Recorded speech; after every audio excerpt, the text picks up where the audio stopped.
We got our first full actual look at MTG Unsanctioned today. It's the next unset coming out of Wizards of the Coast. They're delivering it to us in a little different way, and we want to talk about that. And we want to talk about if there are any cards from a financial perspective that you should be looking at. Yeah, I'm really happy that you knew the name of the product because I meant to ask you that before we started the video, and it starts right now.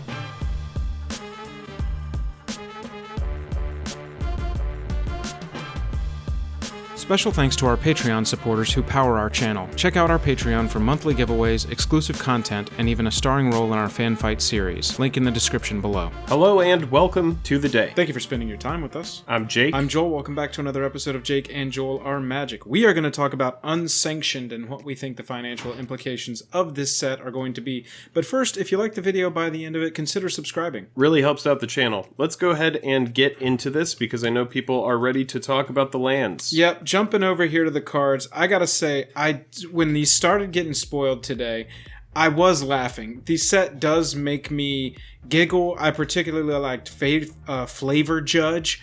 Tap to choose target spell or ability that targets a permanent you control, then ask a person outside the game if the story of what'll happen makes sense. If they say no, sacrifice Flavor Judge and counter that spell or ability. And now they're trying to make a brick wall on my property, fight a dinosaur to the death. I think that's a funny card.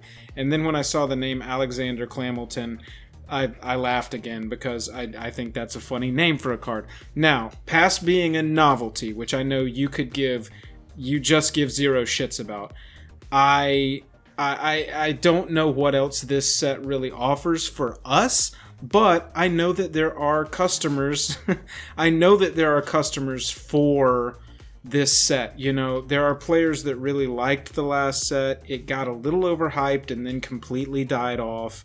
But, the lands exist, and I think that's pretty much my entire take. Your turn, Jake. Yeah, that's a good take. I think that's the right take. The thing about this is it's all cute and memes are great, and it's a complete trap. Is pretty much how I feel about it. Well, a trap in what way? It's a cute little thing. Last time Unstable came out, Unstable gave us a full box of lands that we could depend on to be in the packs. This is a bunch of cards that are relatively useless, that a very small group of people are going to want to play. I mean, we're talking about MTG Finance today. Sure. If we're going to talk about, is it fun? Could it be a nice thing to do with a group of friends and everybody's over drinking and playing around and having fun? Sure, I think it's fun, and paying for fun. I mean, why do people pay to go to a theme park? They pay to have fun. Right. You don't take anything with you at the end of the day. You have some memories, and I think that's how this works. But from a finance perspective, the only thing that matters in this are the lands, and that's pretty much my take, and it's congruent with yours, maybe a little bit more cynical, but I think that could be a great subtitle for our channel. Jake's take is congruent with Joel's, but probably a little more cynical. Each of these come in a preset box. You're buying a box of 5 30-card decks that are designed to be random, shuffled together with each other, like a 130-card pack shuffles together with another randomly chosen 30-card pack, and you play a game with that deck. The lands are set in their numbers. You get some of the regular basics, you get some of the non-foil unlands, we'll call them, and you get some foil unlands as well. Hopping over here to Gavin Verey's Twitter page, we get a fantastic look here at the actual foily version of the lands themselves. I can make that big.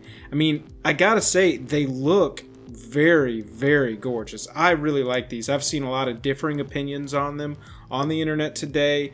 Most specifically about the art themselves, like those forests, this forest art there. Not a lot of people were fans of. The mountains look like cheese and stuff like this. Personally, I like them, and I think in foil they look great. Non-foil, they're fine. No, in foil they do look great because it's not like a gold foiling. It looks like the regular foiling is just like coming through, and then on the ones that are non-foil, it looks like this kind of like gold border. It looks a little out of place, and in my opinion, and if it were if they dropped that border out, I think I would like all of these a lot more. The non-foil versions, Right? I do agree the foil versions look great, but what we know about this product is that 100% you're getting 5 non-foil and 100% you're getting 5 foil. And that's in every single product. Do we know the MSRP of this item? So MSRP on Amazon pre-order, which was advertised as one of the places that you can pre-order this box set, is $59.63. And I would imagine we can probably find it around like 50, maybe a little bit more in that range. Obviously, the secondary market is going to fluctuate. The price is going to be in different spots. So obviously, the majority of the value of this product is going to be the lands. There might be some cards that people might want outside of the... Sure, like the Urza Planeswalker from the last one. Sure, exactly. Some EDH play groups are pretty casual, and they're going to allow these cards. But we just wanted to cover this today, kind of talk about it, make sure that you know everything you need to know about the product, and, just kind of give you an idea. Do I think it's worth it for like $60? I kind of want to see how these lands turn out. Yeah. I don't know, Joel. What do you think? I think that it's worth it for the same people that buy Plane Chase box set, that bought the Ixalan board game, that buy the novelty side products that are like board games but have MTG actual playability to them. I purchased that Ixalan board game when it came out, that you flip over the tiles and play a game of Magic at the same time. Right. It's the same as those products. It's aimed at the same people in my mind. I think that's why they made it more of a board game style feel this time and not a draftable set like they did with the last one. Also, they're able to turn it around a lot quicker. These are only the new cards in there. There's a lot of reprints from unsets. And, I think that's relevant to note too. And so, for sure, if it is the product that's aimed at you, it's worth it. Which I guess is the same for every product, but yeah, sure. It's not. It's just not an investable product from the financial standpoint. In the same way that the Ixalan board game was not an investable product, even though they had some fairly valuable reprints in one or two of the decks in that box. Right, and I kind of want to note, before we get to the end of the video, that the big difference for me is that you're getting 5 of each of these lands, 5 foil and 5 non-foil. So what I think that's going to do is kind of going to be a little bit different from, say, Unstable, where in all 36 packs, you got one of the full art lands, and it was a pretty good distribution. You normally got an equal amount of each land. This isn't going to have a full art land. You're not going to get 36 full art lands at the end of this. You're going to get 10. 5 of them are going to be foil. We know that. In Unstable, the foil was random and it was rare, and it's like a $50 or $60 card. I don't want people thinking that these full art foils are going to have that kind of price point, because they're not. I think that, knowing that you're getting 5 in every box, there are going to be some whales who buy a lot of these. That way they can pimp their decks out with these cards. So I would expect that, I don't know, the price on these is probably going to be between like 6 to 10, depending on what card it is. And then the non-foils, I think, are probably gonna hold, maybe a higher price point than the Unstable lands. I don't know. It's really hard to tell, but no, I can't see myself buying this product just for these lands. No, I would say I'm probably going to buy singles. I think it's also interesting to note this is a legendary squirrel that can be your commander, black, green, and that's the only color mana symbol because that's an acorn symbol. So black and green squirrel commander. Down here you've got something that a lot of people were talking about, a commander for the augment augment cards like this, for these creatures that can augment. That was a thing that, more support for this tribe so that somebody could make an uncommander deck if they chose to.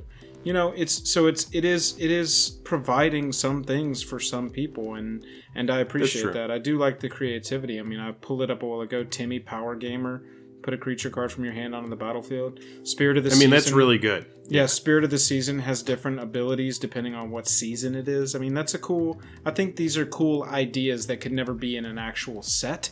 And so they're able to scratch that itch with this. Let us know what you think. I think is the biggest, question or statement that we can possibly make. I want to know if you are going to buy this. I want to know if you're going to buy singles or if you're not even interested in this product at all. Let us know, and we may cover more of it as it comes out, as it releases, and we get some of our physical product in our hands, or we won't. Jake? Yeah, man. I think you said it. You said it all. I appreciate everybody watching. If you like the video, go ahead and hit subscribe. It really helps us out. If you want to support us further, we've got a Patreon for exclusive access to giveaways. Go over there to our Patreon and check it out. And if you want to hang out with us, we are streaming most Tuesday and Thursday evenings over on Twitch. I'm tapped out, Jake.